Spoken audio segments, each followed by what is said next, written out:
Episode 244 of the TV Dudes podcast, recorded July 10th, 2019. Stranger Things and Other Things.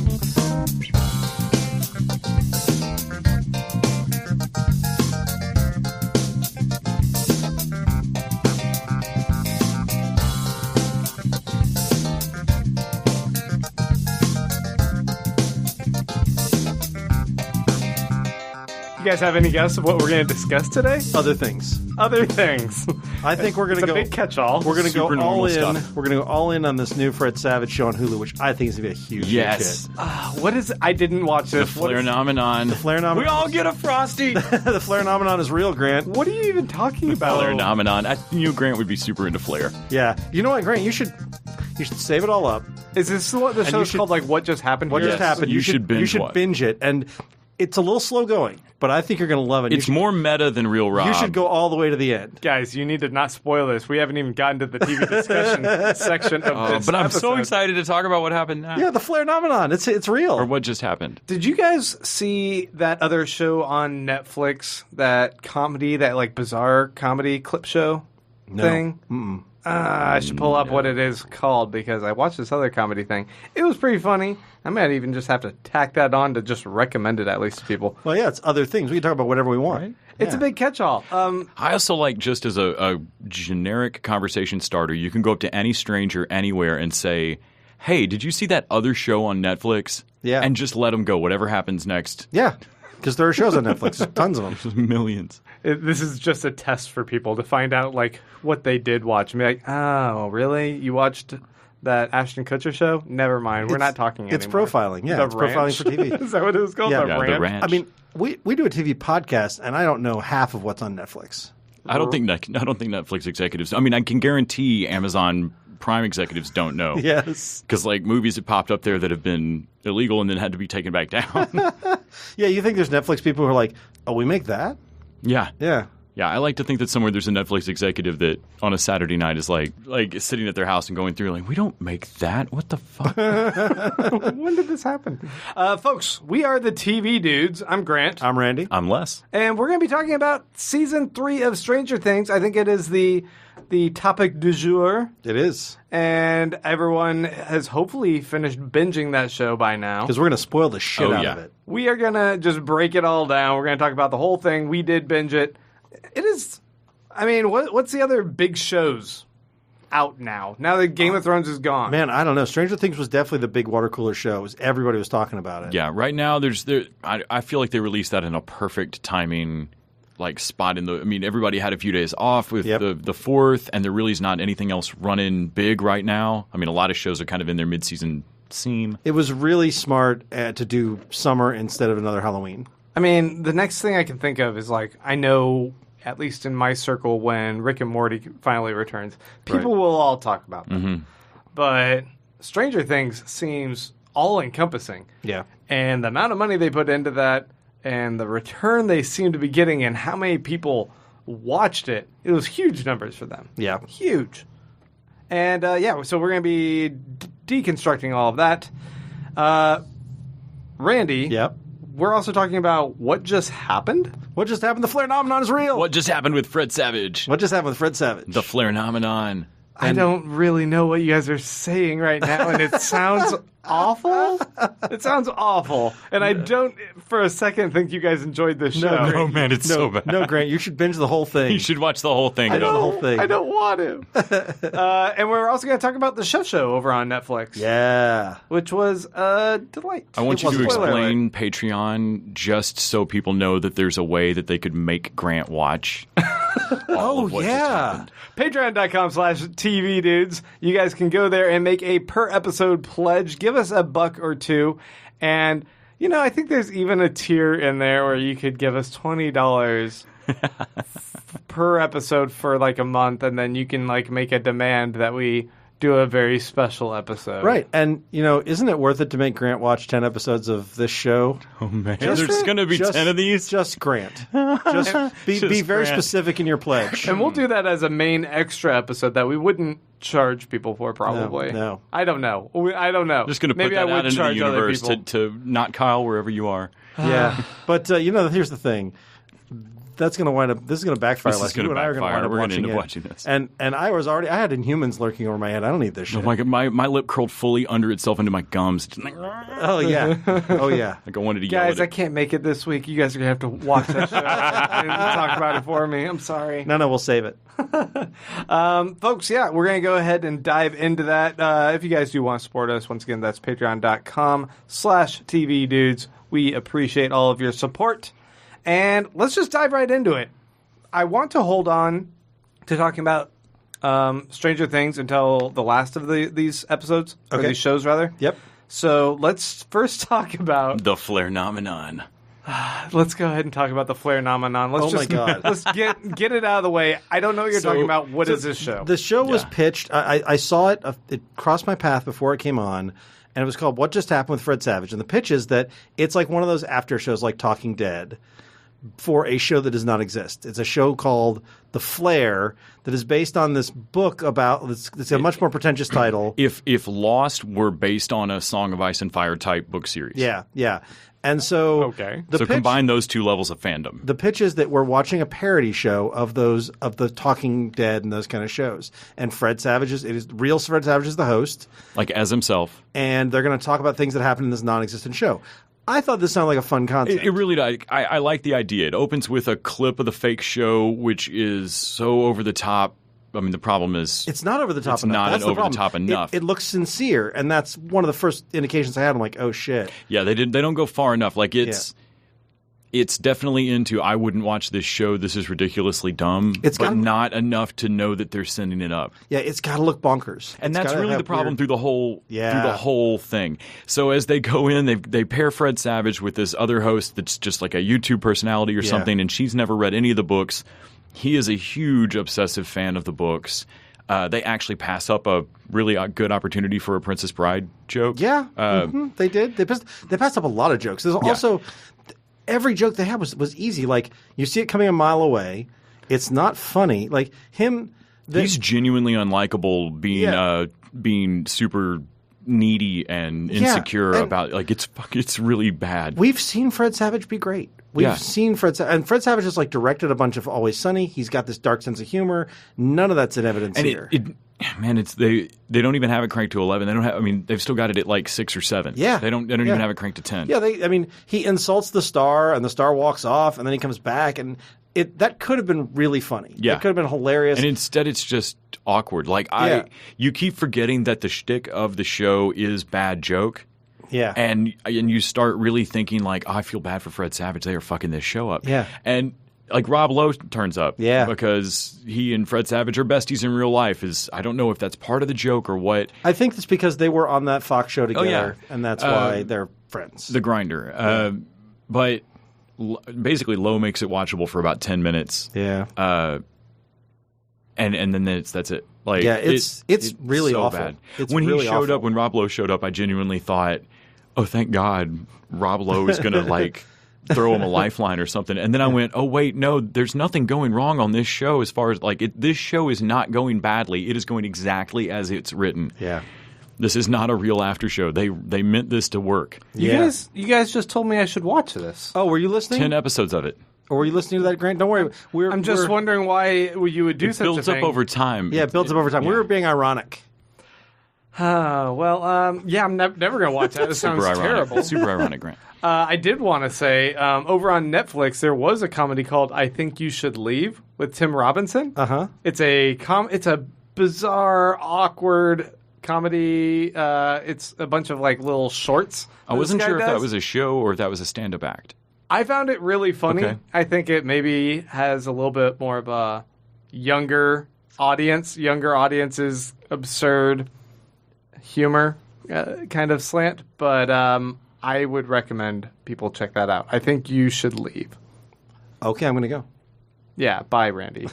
Get out of here. What just happened? Oh, yeah, the Flarenomicon or whatever you guys said. Flarenominon. So bad. So terrible. It's bad enough that I genuinely can't fathom how there's going to be a whole season of this. I'm actually angry I watched it. Here's a show that we aren't angry we watched. No. The Chef Show. God, that was a delight. Jon Favreau, you might know this guy from making the movie Chef as well as a lot of Iron phone Man, calls and to an answering machine way back he was in in Rudy. I know him mostly as Happy Hogan. Happy Hogan from Iron Man. Yep. He also directed that first one and the second one. Yes, he did. Remember that second one? I like the second one. Do you? Get out. I think you should leave. What just happened? He's the guy from Swingers, y'all. Yeah, so he decided that he had such a good time making the Chef Show that he wanted to invite, what's the Roy chef? Choi. The movie chef. Roy Choi. Yes, the movie chef. The chef that he partnered with to make Chef, like behind the scenes. Yeah, and Roy Choi taught is the chef who is sort of the godfather of food trucks in a lot of ways. Yeah. I mean, he basically, like, it almost seems like he just cribbed his own story. He did. It's clear that Chef was based heavily on what Roy Choi did. He's went from going to be a high class chef running a restaurant to running a food truck, and everyone thought he'd lost his damn mind. It was the beginning of social media, all that stuff. It definitely looks like Chef the movie was heavily based on Roy Choi's story. But he says that he had already started to make this movie and went shopping around to find someone to be a chef to teach him. Yeah. And that's when he ran into Roy Choi. So Yeah. it sounds like it came after the fact. So coincidence. it's not not a biography or anything. But he may have drawn some of the experiences from Roy Choi, because they talk about this in the Chef Show, that chefs love the movie Chef because mostly they don't get that shit right, and they got a lot of it right. Right. And this show is so fun because it's so seemingly low budget and like half thought out and just kind of like improvise on the spot. They're like, let's just kind of figure out the like cooking something. And it's just these cameras lovingly watching the process of Favreau being taught by Roy Choi how to make stuff, or them just kind of working together in the kitchen to figure stuff out. Well, it's talking like, to people. It's like if a sort of a indie filmmaker, which is what Favreau is at his heart. I mean, he's not anymore. He's big budget, but he started out as kind of an indie filmmaker with Swingers and that kind of stuff. Right. Not that he was a director, but he's been in that kind of thing. But if you had an indie filmmaker and a talented chef, and they decided to do a show about cooking and film it with a bunch of their friends, that's what you get. It's just that they're so famous at this point that their friends are like, hey, let's sit down with half the cast of the Marvel Cinematic Universe and eat dinner. Hey, let's go to Aaron Franklin and talk about barbecue for a day. It's great as well because you get this kind of slice of different personalities. Mm-hmm. They cook together with Gwyneth Paltrow. Yeah, and oh my God. She's coming from her weird goop brand. Mars. She's coming from fucking Mars. Yeah, her goofy brand of food cooking, and like they're trying to cater to her and working together on that. Yep. And she doesn't even remember that they were in a movie together. She doesn't remember that. No, she remembers in a movie together. She remembers that she was in Spider-Man. Right. Because to her, they're all Iron Man movies. They're all the same movie. Yeah. And it was just like, yeah, that fits. That fits. Yeah, yeah.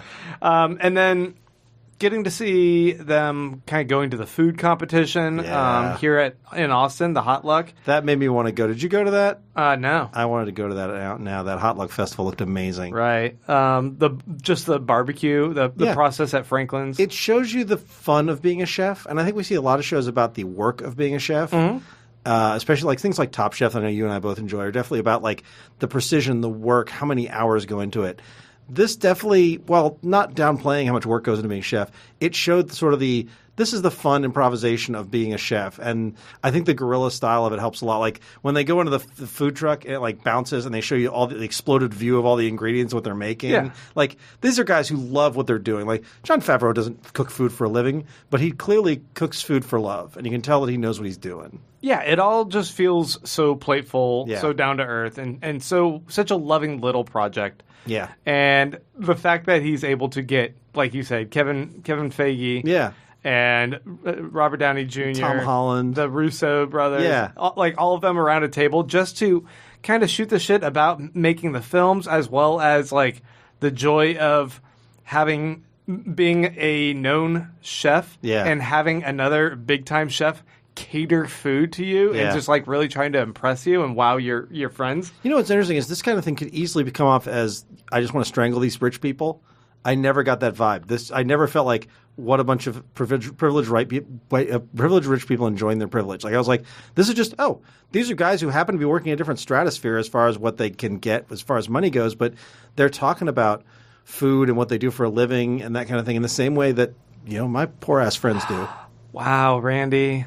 They are just like us. They're humans in a way. Yeah, I mean, except make them a bunch of hedge fund managers instead of Marvel people that you care about. Then they're up against the wall. You wouldn't give a shit about what they're talking about. That's true. Yeah, it's only because you're a Marvel fanboy. That's the only reason they get a pass. But they also go to different kitchens and that kind of stuff. I don't remember which kitchen they went to, where they did some cooking in somebody else's restaurant, and it was a lot of fun to see sort of this side of chefing. There's my favorite part. I was watching this with my wife, and we had jumped in watching like the Austin episodes, and then I had watched a previous episode where they're making beignets, and they made these beignets, and one of my favorite parts happens where it was Jon Favreau like pushing like, oh, I love these beignets. You can get them from Café du Monde in New Orleans, and it's just this little box, and you can just cook beignets. It's really easy. Yep. And so they're making them, and once they get them all fried up and powdered, Roy Choi goes and takes a bite, and he's like, that's, and he just kind of walks away and trails off and doesn't complete his sentence, and like the camera just lingers in the silence. And like Favreau's a little bit confused at first, and then he kind of looks back at him. He's like, "Were you saying something?" He's like, "Yeah, I didn't want to say anything on camera, but that's awful. That's really stale. It's really bad." They used stale mix for the first batch of beignets. Yeah, and he immediately recognized and just like calls it out. Yeah, and then later they go and like do it again, and they're like, "This is a lot better." Yeah. But that was such a great moment. Yeah, there's a lot. They made this without knowing it was going to be made for Netflix. They were just making it. And then Netflix picked it up. Yeah, it's a lot of fun, and it made me want to go rewatch Chef, which in fact I did. Well, let's go ahead and jump to the big daddy. Yeah, back to Phenomenon. Yeah. Mm-hmm. People call you daddy? What just happened? You call yourself daddy? We're going to talk about the Mind Flare Nomicon. Stranger Things, Season 3. All the kids are back. Except for, what's her name? The girl who dies in the first season. Barbara's still not back. Yeah, she's gone. Yeah. But they have done, I thought they did a really good job with still keeping what's going on with the, what was it called? The Upside Down. The Upside Down, yep. And having this be a menace, but showing a new aspect of that villain that made it super creepy and fucked up. Yeah. And they still are just striking gold with me with how much they can layer in the 80s references. It is astonishing how many things that this pulls from this season. I mean, I'm not always great at catching like, oh, that's a straight up reference, but there's a Karate Kid crane kick moment with somebody's feet, like where the shot cuts to their feet for just a second. A ton of Terminator. Like there's great Terminator references. Magnum PI, of course. Yeah. They just have a blast with it all. And Gremlins. This season for me took all of the groundwork that they had laid in just an absolutely great show that I think hooked us all from the start. And this is my favorite season so far, I think. I can definitely see that point. One of the things I think that they really did that they could have easily gotten wrong is we've seen this with genre shows. So much backstory, so much characters have gone on, so much like the Upside Down kind of stuff. It can start to get like there's too much, too much meta, too much mythology. And I never felt like this here. I never felt like I couldn't have turned this to somebody and said, oh, yeah, just watch from season 3. You'll be fine. Well, they did a wonderful job of balancing how much crazy fucked up shit has happened to this town. But there's I love points in movies where you realize there's a limited pool of people who actually have any idea that a fucked up thing happened last year. Right. And so you've got people in this town that are like, I don't know where the kids are. Summer, am I right? Yeah. And there's other people that are like, you let your kids out tonight? What the shit? And so I love that balance, but I also love that, like you were saying, the villain kind of creeps up a notch, like it turns up a notch in creepiness this season, I felt like.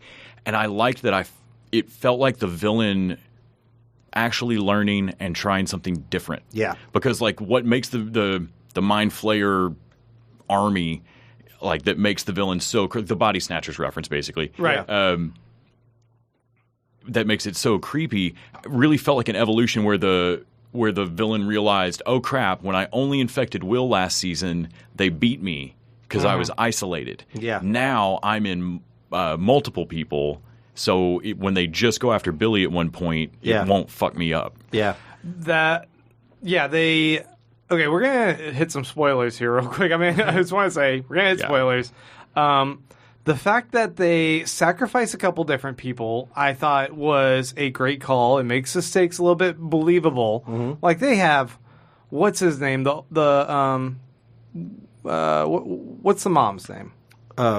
Winona Ryder. Yeah. Her older son, Jonathan Byers. Yeah. He gets beat so badly at one point that I'm like, oh well, I bet he's like a paraplegic. Right? I thought they were going to beat Steve to death. Yeah, I at did one too. point. Yeah, and then he kind of gets up and he's like, just kind of shook it off, and I'm like, no, there should be more stakes than that. But they have Billy die, and Hopper is gone for a few episodes. Yeah, at least. What about poor Alexi? Oh man, Alexi, man, I love that character. More Brett Gelman, man. Oh man, how they brought him in is he's gold perfect. every show. Brett Gelman's great and everything. I love that Brett Gelman can play sort of this irascible. I mean, he always plays sort of the irascible type. But he's got a spectrum of creepy asshole like Fleabag, where you just want to punch him in the face. Yeah, no, I genuinely hate that dude in Fleabag. To the best friend Unmarried, where he was like he stole the entire show. He and his was his wife. Or was he the single friend? He stole that whole show. Great little bit part in Mad Men. And then here, he's such a great tropey character. Yeah. The conspiracy nut who turns out to be right.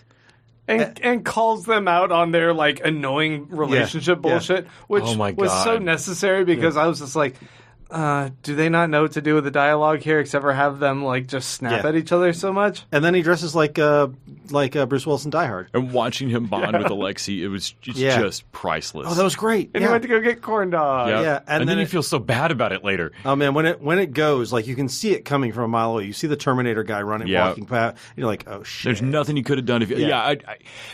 Billy's sacrifice, like oftentimes that kind of turn. I understand why it's there, but it's the moment where I just kind of check out and sit through it. Yeah. Of like, whatever. Well, Billy was such a douchebag in the second season, too. But I really felt for that, like, that one childhood memory that was good before it started. Like, it wasn't like it shifted immediately to just god-awful, but, like, you saw the progression of his... Yeah. Like, that was the last fully good childhood memory. Like a good, pure memory of then being a kid. It was like 10% god-awful, and then 20% got, and then his mom left, and... That slow walk down the beach, literally to the shittiest memory. It's one of the rare times that Doctor Who love will kill the villain.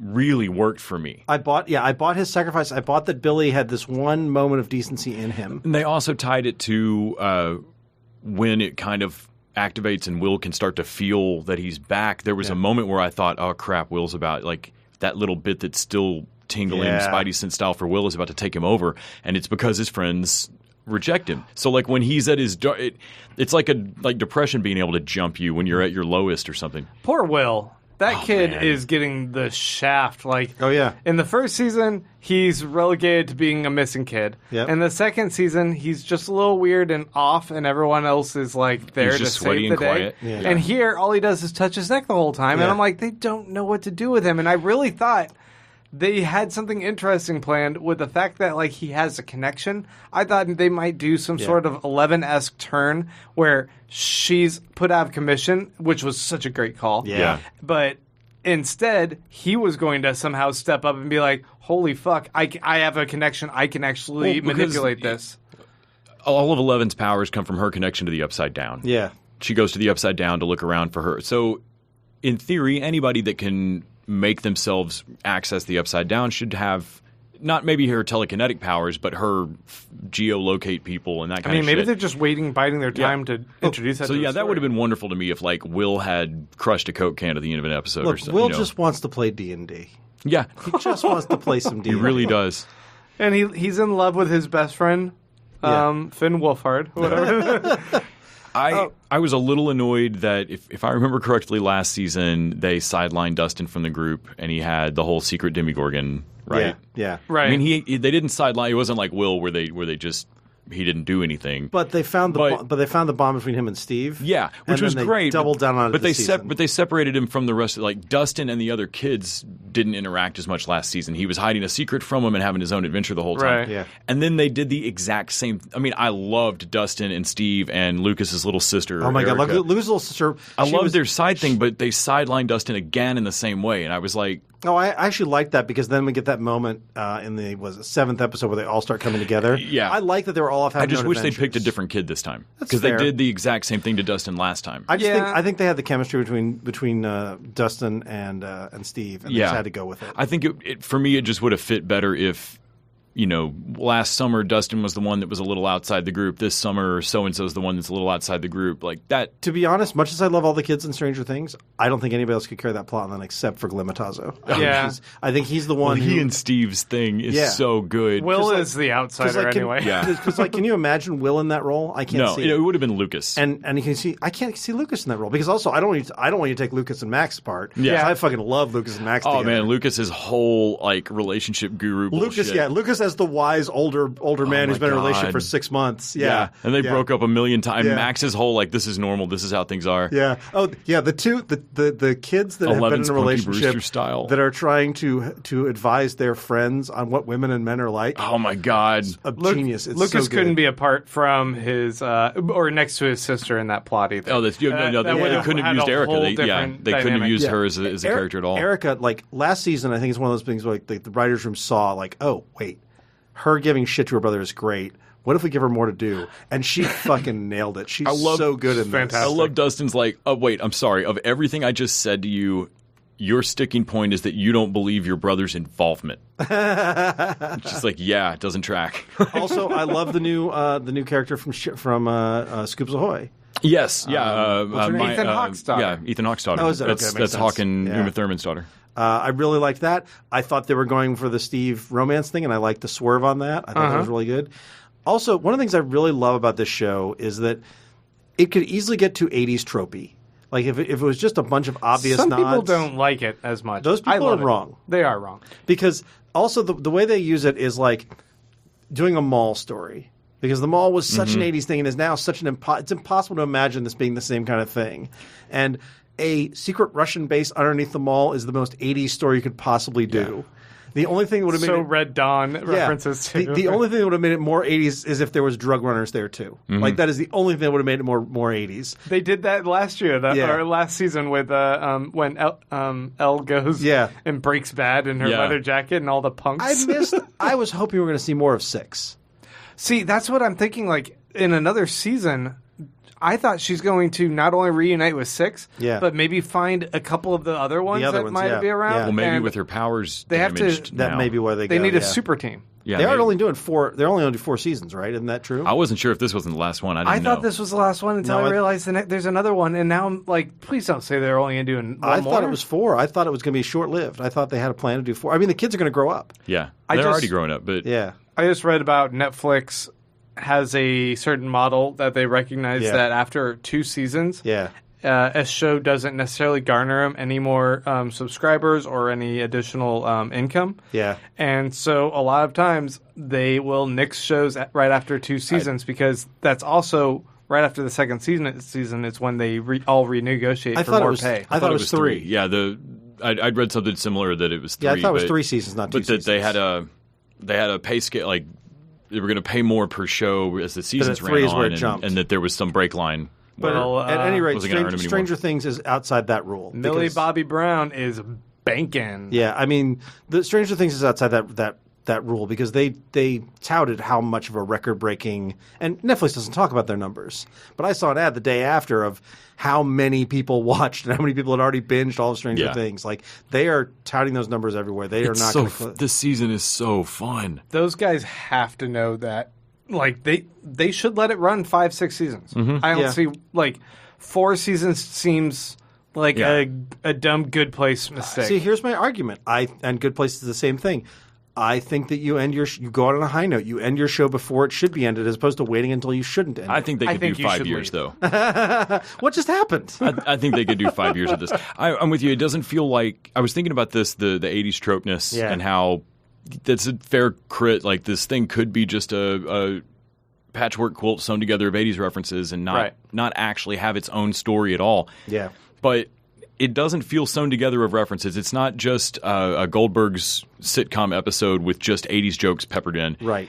It feels like it's made from the same things that have made those movies endure. Yes. And those, like, the reasons those are tropes. Like you said, it's not that they're stealing a mall plot from another movie. Right. They're doing a mall story. Yeah, and I mean, the settings here, there's a hospital, which is a perfect trope. I mean, a perfect horror tropey story. And I feel like John Carpenter, who they owe a huge debt to, has done some hospital stories. And the claustrophobic, you're the only ones around, the monsters following you around. There's a lot of things that, if you told me John Carpenter made this in the 80s, and if I came out of a coma and you're like, yeah, John Carpenter had this, he made this in 87, I'd believe you. No, not with those special effects. No, but you could tell me that he wrote it in 87 and made it now. Yeah, and I'd be exactly. Like, that's his current project? Sure. It feels like these movies and these shows that I grew up on, and I think that there's a way to do that where it feels where it feels forced, where it feels false, and I don't think it ever feels like the genuine love for the sort of what the 80s movies were comes through in this. Yeah, when Steve and Dustin run into each other for the first time is how I felt when I turned this show back on. Yeah. Of like, oh yeah, crazy hand slap,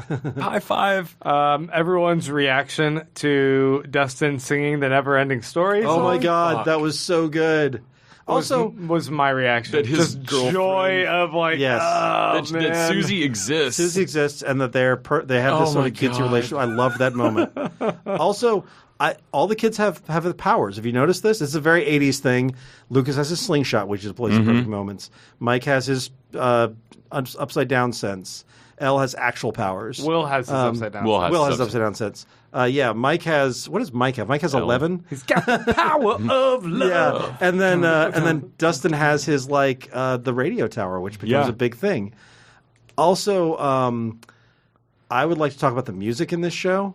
Okay, because one of my favorite things in the world is Midnight Run, which is an 80s movie that I don't think a lot of people have seen.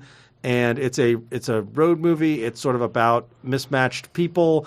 And they deployed the Midnight Run soundtrack, which is by Danny Elfman, perfectly several times. In the Todd scene? During the during the Alexi and Brett Gelman and Hopper stuff. Like, it is perfect. The first time they played it, I thought I was like, no, it must just sound like it. But then I realized, no, they're actually using that sound. And then they played, I think, Neutron Dance by the Pointer Sisters. Yeah, they did. From Beverly Hills Cop. When Alexi's trying to escape. Somebody here was a fan of director Martin Brest, and I am too, so I was super happy. That's awesome. Yeah. They had some great musical cues with Back to the Future. Man, they gave a loving tribute to that. Yeah. Which Wait, that's his mom? Oh my God. I loved Super High Steve and what's her name? Oh my God. What is Mihawk's character's name? I don't know why we can't remember it. I don't remember either, but I loved the two of them super high in the movie theater. That was so much fun. Everything they just kept giggling about is just like, this is delightful. Okay, let's talk real quick about that little ending stinger. That I forgot to watch, you mean? I didn't know. I thought they'd killed Hopper. I thought, David Harbour's going on to do movies. He must not want to. They must have written him off. And then I was talking to my friend about it, and he's like, "Did you not watch the post-credit scene?" Wait, so you have no idea what happens? I know a little bit, but I have not seen it. But you're thinking Hopper's alive. I think he's in the Upside Down, isn't he? We don't know. We don't know. It does not answer that question at all.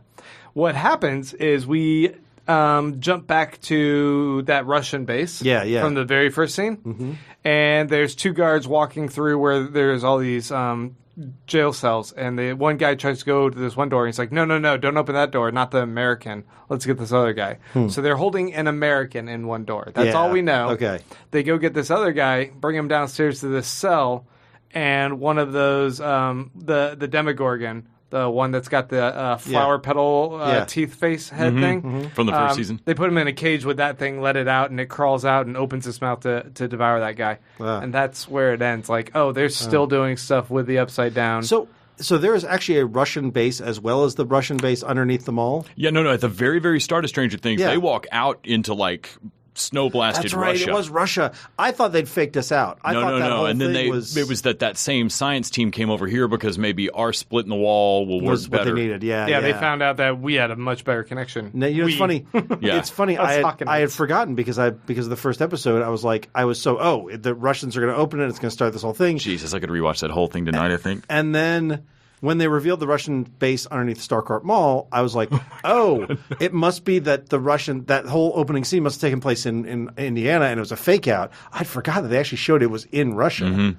Starcourt, also just what a perfect name. Yeah. For the mall. Oh, and Carrie always is the mayor. douche mayor. Oh, man. Gary Busey's in this, and I don't really know. Jake Busey. Jake Busey. And I'm like, why? Because I figured that out. Jake Busey was the perfect guy to play creepy, infected Jake 80s Busey. Jake Busey. Yeah. And Yeah, so, but he doesn't do anything, right? Oh, he's was just a big douche. He was creepy when he was chasing him through the hospital. Yeah, but it was brief. Yeah. I don't know. I think that's entirely why he was cast, though. They're like, we'll make him that newspaper editor. Nobody will know he's there, and then we'll give him this Or one of moment the where he's like reporters, really creepy. Yeah, Yeah. yeah, It was a lot of fun. yeah. I really loved it. I'm going to be and, really sad if this ends. and Joyce and Will and Elle moving out of the city, out of Indiana, maybe. Mm-hmm. Right. So they did some great things. They have Elle lose her powers. She's not the big, I don't know, not Deus Ex Machina. Right, but she doesn't come and save the day for everyone else, Yeah. right? They have to all work together as a team, and they do, to save the town, which I was like, man, I really love that aspect. Yeah, All of them leave, and now the group is fractured in a way. yeah. They've lost Hopper, so he's not going to be a driving law enforcement that ties them all together. And Billy's dead. The ramifications of that are going to be felt in like the relationship between Lucas and Max. Yeah. It's going to be fascinating what they do. Yeah, I'm excited to see season 4. Yeah. Maya Hawke's character's Robin. Robin, that's it. I would have never I would have guessed. never guessed it. Nope. No. So that was a lot of fun. It was great. Man, It's one of these things where I forget how much I love Stranger Things until it comes back on. Yeah, I've seen a couple of people say that. If like in between, I forget just how much. I binged straight through this. Yeah. Here's a question. Yeah. Would you guys prefer this wasn't a binge show? No, that would be worse. That'd be terrible.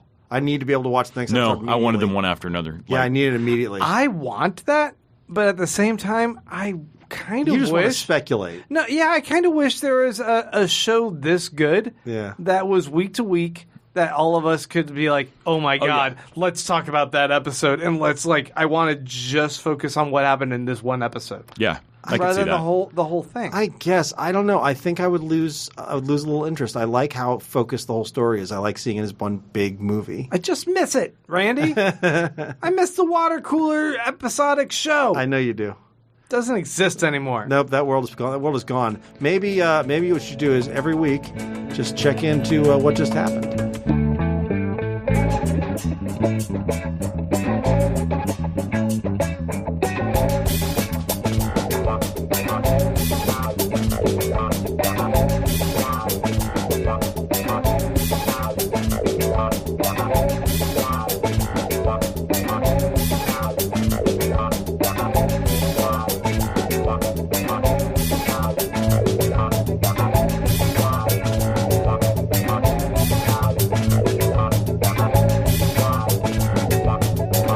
It's question time. If you guys like our Facebook page, the TV Dudes, obviously, and check out, you should probably just go ahead and put the notifications on, because we don't post a whole lot on there, but when we do, you guys will see when Randy puts up a little question post, probably every other week.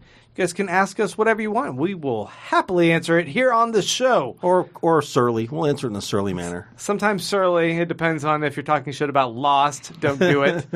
Michael Gastini says, hey, dudes. I was wondering if any of you have checked out 2 of the best new shows of the year so far. Warrior on Cinemax. Nope. None of us. And Perpetual Grace, LTD.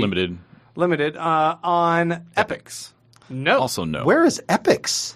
Do you have to go Streaming. Do you have to go up to a mountain just like Dustin does and get a Russian signal to watch Epix? It's not quite that bad. It's also where Get Shorty is, or was, maybe. I mean, Pennyworth is going to be there. Is it? He says, oh my God. Both shows are great in their own way, and Warrior in particular has some of the most well-choreographed fight scenes on television, even putting Daredevil to shame. Warrior looks great. So here's the thing. I plan to watch Warrior because I'm waiting. Right now there's a show called Jet that is Carlo Gugino as a cat burglar. Mm-hmm. And I feel like that show's made just for me. So I'm waiting until that show hits its first season. Then I'm going to get the Cinemax, trial and watch the whole thing. And I will watch Warrior when I get that. Yeah, I interviewed Rich Ting last year sometime. Right. And he is playing Bolo on Warrior. So he's actually playing a real guy. Like Bolo Young? Yeah. Really? Oh, awesome. And so, yeah, which I honestly, I just can't imagine anybody having to physically stand in for Bolo in any role. But he looked really thin, too. Yeah. Bolo Young was so I'm interested. wide I want to see the show just to see if they could, like, how they barrel chest Rich Ting out even more or something. Yeah. Like, what do you got to do to make him look like Bolo?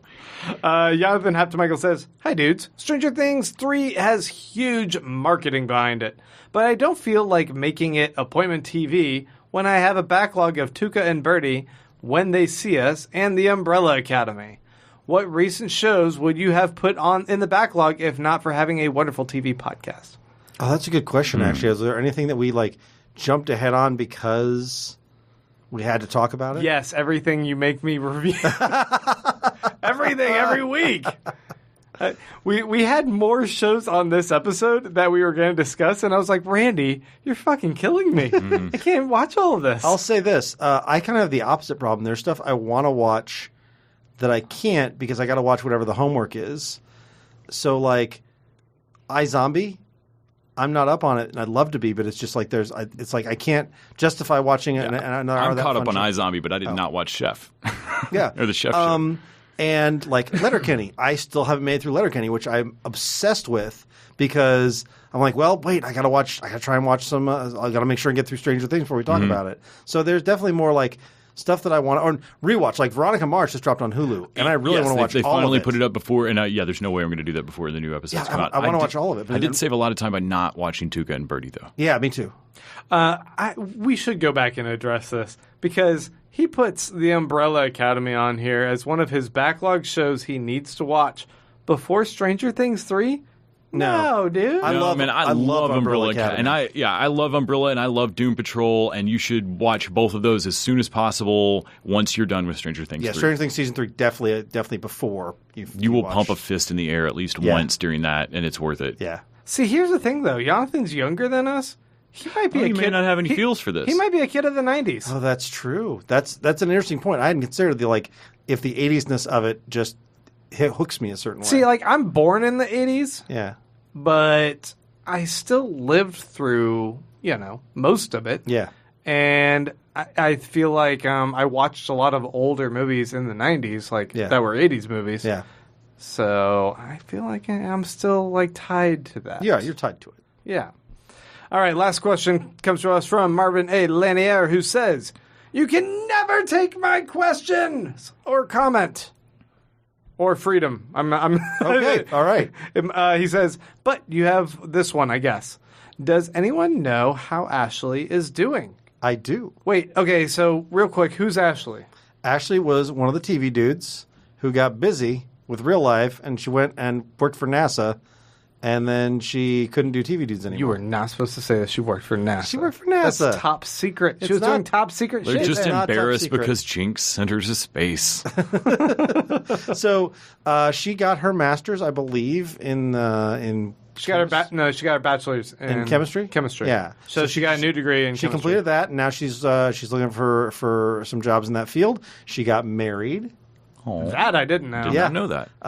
So she's doing good. I don't see her that often. She's not on the Facebook. She's wiser than the rest of us, and so I only every so often text her and check in. But she's doing great.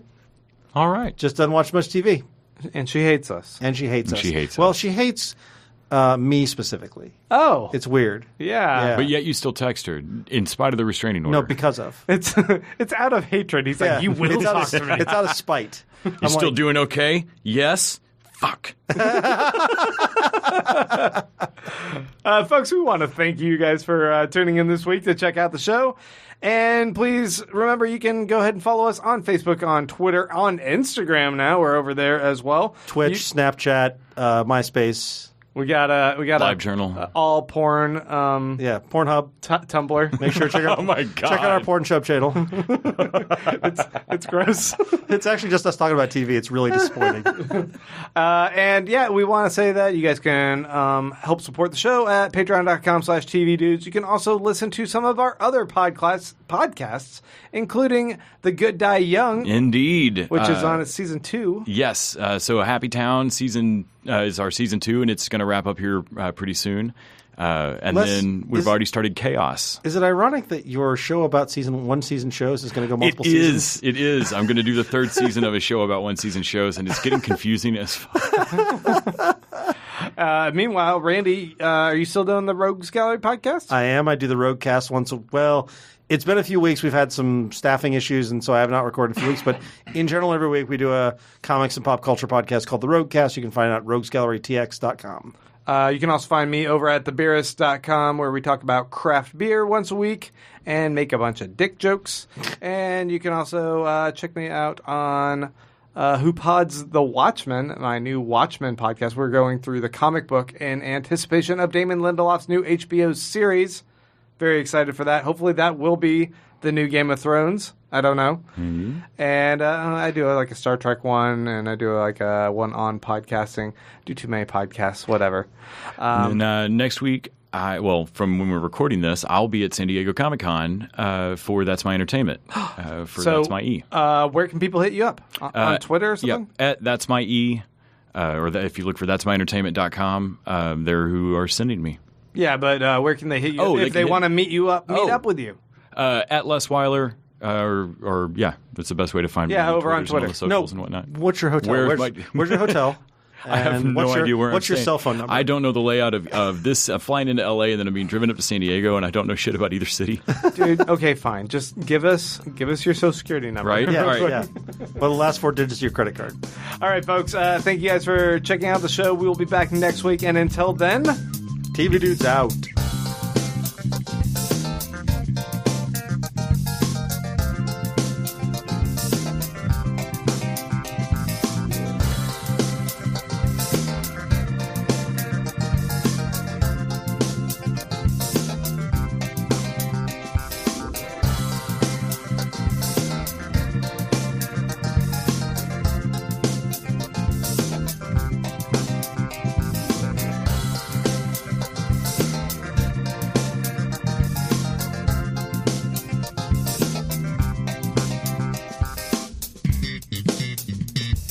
The TV Dudes is an independently run podcast and a member of the Electric Sweater Podcast Network. We are exclusively listener-supported. If you'd like to help us out, go to patreon.com/tvdudes. You can like us on Facebook and Twitter at TV Dudes. All the music for our show is by our friend and original TV dude, Gregory J. Amani Smith. To find out more about us, go to thetvdudes.com and electricsweater.com. I'm Grant Davis. Thanks for listening.